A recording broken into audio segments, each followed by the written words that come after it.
F'Mejju li għadda beda x-xogħol ta' tiġdid fuq 33 triq rurali madwar pajjiżna.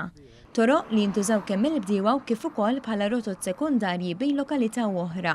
Proġett li se jwassal għal bini mill-ġdid ta' iżjed minn 30 km ta' toroq permezz ta' investiment ta' madwar 11 miljun euro, kofinanzjat mill-Unjoni Ewropea. Proġett li jingħaqad ma' toroq oħrajn finanzjati mill-Gvern.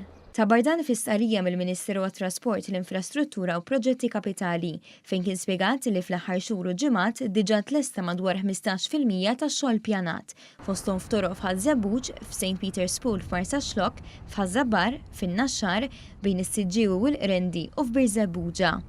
Intant bħalissa dej xogħol ukoll fuq 10 kilometri oħra ta' toroq rurali, fosthom fiż-Żurriq, f'Ħalsafi, f'Witilgħin, fiż-Żejtun, fil-Qrendi, fl-Imtaħleb, fil-Millieħa u fl-Imġarr u f'Marsa Xlokk biex dan il-proġett jitlesta sa nofs is-sena d-dieħla.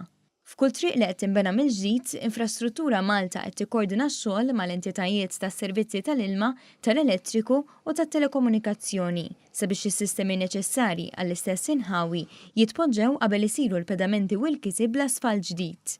Fejn ikun meħtieġ qed isiru wkoll sistemi għal ġbir tal-ilma tax-xita u ħarsien mill-arar. Uħud minn dawn it-toroq iserbu għal pleliji kienu ilhom ma jiġu tranġati 20 ta' snin.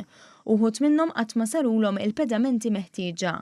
Il-Ministru Ian Borch spjega li dan huwa investiment essenzjali għal bdiewa Maltin, għal residenti li jużawhom bħala rotot sekondarji, għal ċiklisti u kif ukoll għal kull min jimxi u jagħmel l-eżerċizzju f'dawn it-toroq sbieħ ta' pajjiżna.